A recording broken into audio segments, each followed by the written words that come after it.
Hello my friends, Jacob's here one more time. Thank you for pressing the play button, for hitting that like and sharing and doing all that you do to make this channel super spectacular, because the day we are in, well, it is needed and things are getting very interesting. Do you know that in India they're talking about some pretty important things? Yeah, turns out there was a 2-year-old that bit the head off of a speckled cobra. That's right, you know, the speckled cobra that you've seen all the time. It looks like the glasses and it's in Jungle Book. It's the scary monster. Well, this July, a 2-year-old boy named Govinda Kumar from a village in India stunned his community. So it turned out a speckled cobra kind of came up and wrapped around him, and he bit the head off, like literally crushed its head. And they're saying that he's like the reincarnation now of Krishna, because the story of Krishna, which is basically, if you know anything about Hinduism, Krishna is like, he would be like the Christ of their faith. A very awesome holy book called the Gita, the Bhagavad Gita, which I do like. Krishna has a great conversation with Arjuna, who's a warrior, about why there's war over this great battle. And the fact that this boy biting the head off of this speckled snake, well, they're saying that this is the story. This is the story of where Krishna actually battled the venomous serpent Kaliya. Yeah, when he was a youth. And it's a picture of basically Christ overcoming, you know, the serpent, the enemy in the world, the liar, the deceiver. Of course, we can connect this to the story in Genesis, where God says to Eve that he's going to put enmity between her seed and the serpent's seed, and that the serpent will bite its heel. It's going to always snap at you, try to pull you back, but he, Christ, shall crush its head. The head was crushed of the snake. The little boy, whose name, by the way, Govinda, is actually the name that Lord Krishna is called. Lord Krishna, also called Govinda, who as a child defeated this venomous serpent Kaliya in the Yamuna River. A story that is found in the Purana, symbolizes good triumphing over evil. Now, people in the villages and everything else, they're making a big deal out of this, but I found it to be incredibly symbolic, especially with the day we're in. Things are strange.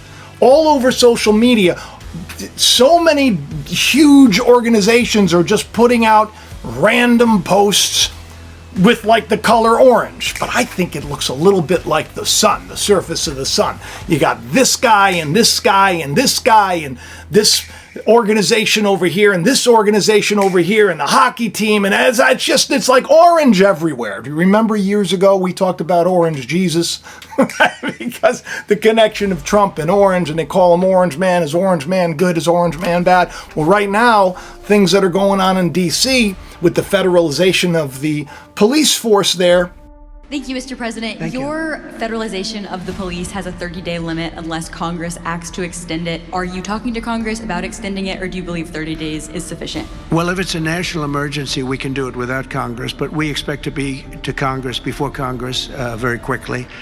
And again, we think the Democrats will not do anything to stop crime, but we think the Republicans will do it almost unanimously. So we're going to need a crime bill that we're going to be putting in. And it's going to pertain initially to D.C. We're going to use it as a very positive example. And we're going to be asking for extensions on that, long-term extensions, because you can't have 30 days. 30 days on that, long-term extensions, because you can't have 30 days. Which I knew August 11th was going to be a big deal, because it was 8/11, and in Strong's it comes out to the cluster of grapes, you know, the gathering of the grapes. The pressing and the smashing of the grapes. This is the day that we're in.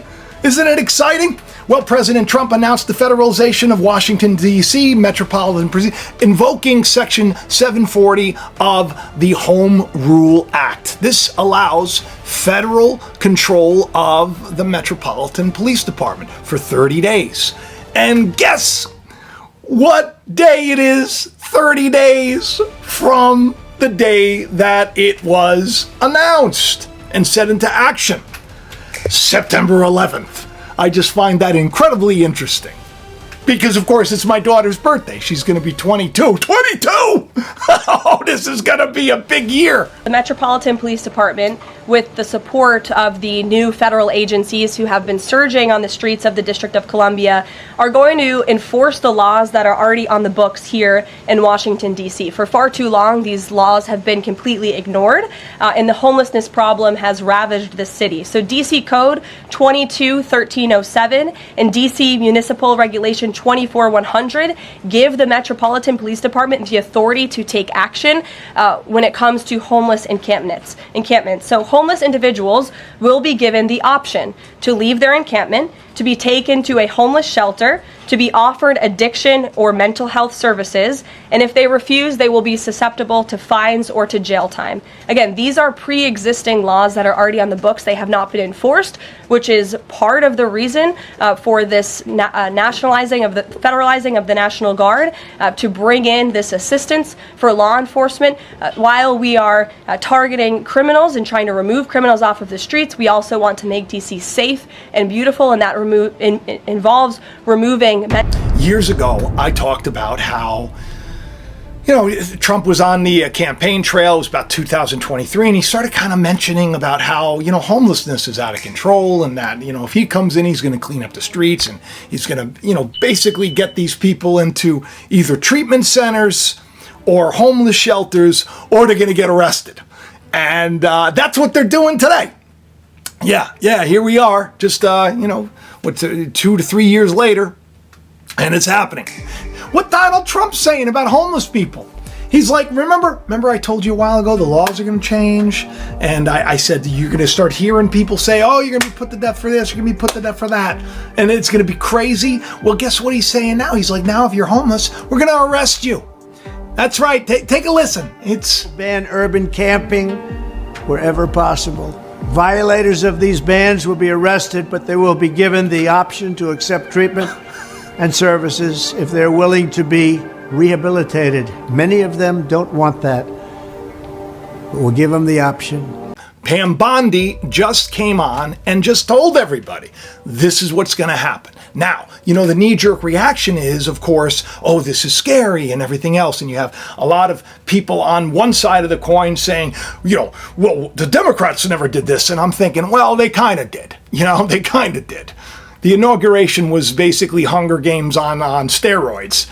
And people will say, well, that's because of what happened on January 6th. But all of this stuff, it seems like it's all kind of flows together, and it all kind of tells this story. And the story that I see being told, like I said before, I've been telling all of you, if you get your house in order, if you live a good life, if you're kind and you're compassionate and you're a productive member of society, these are going to be good days for you. If you're not, you're not going to be, it's not going to be the way things used to be.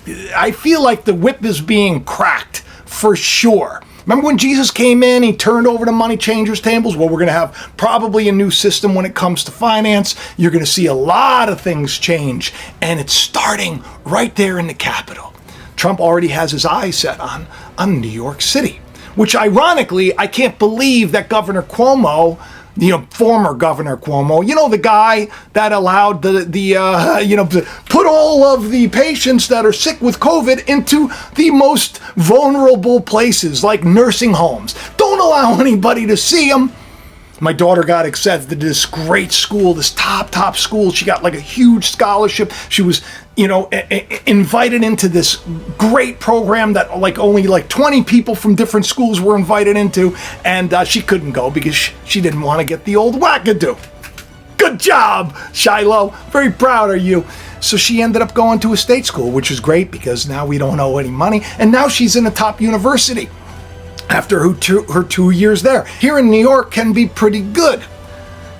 But they're not that great if they're saying you got to take experimental this and stuff that they tell you got to do. It's just the whole thing is a mess.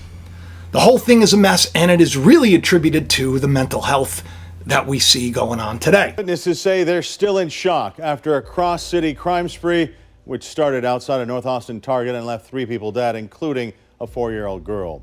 Austin police say the suspect, identified today as 32-year-old Ethan Nineker, then headed south on Mopac, making various stops along the way before being arrested naked and holding a Bible in a South Austin neighborhood. Witnesses described a trail of wrecked vehicles and a suspect determined to keep running. It was just a really bizarre Monday. There's a crisis. This is something that I've been talking about recently on the channel. I said you're going to start hearing about mental health being an issue.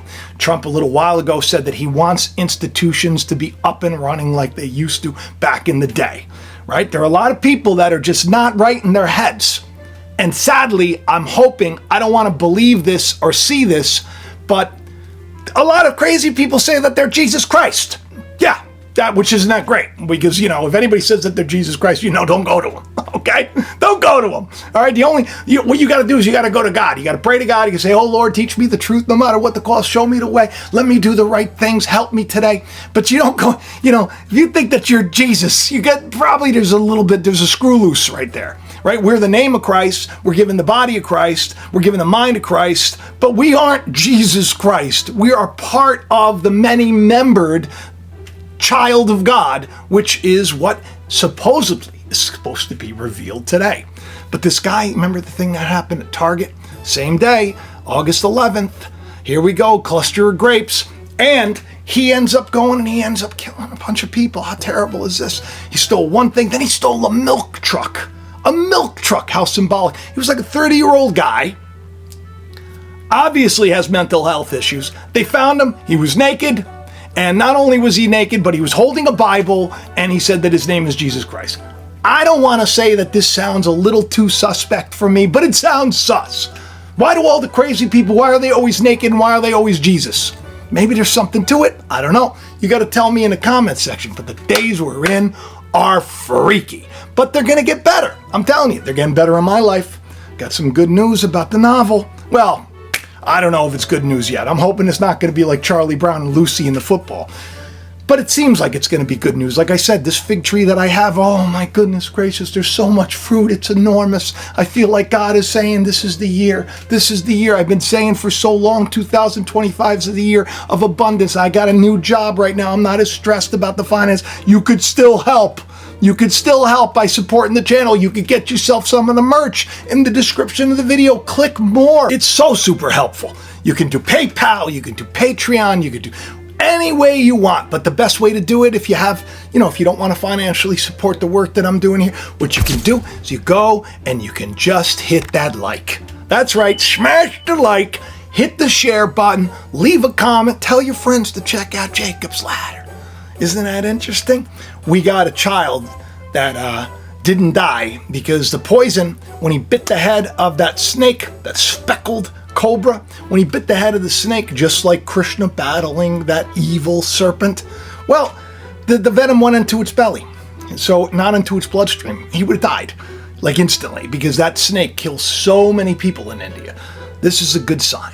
This is a good sign, and I hope that it gave you a little bit of encouragement, and I hope you have the best day ever, all right? So, smash the like, do what you got to do. I love each and every one of you, and I'll talk to you soon. Bye-bye.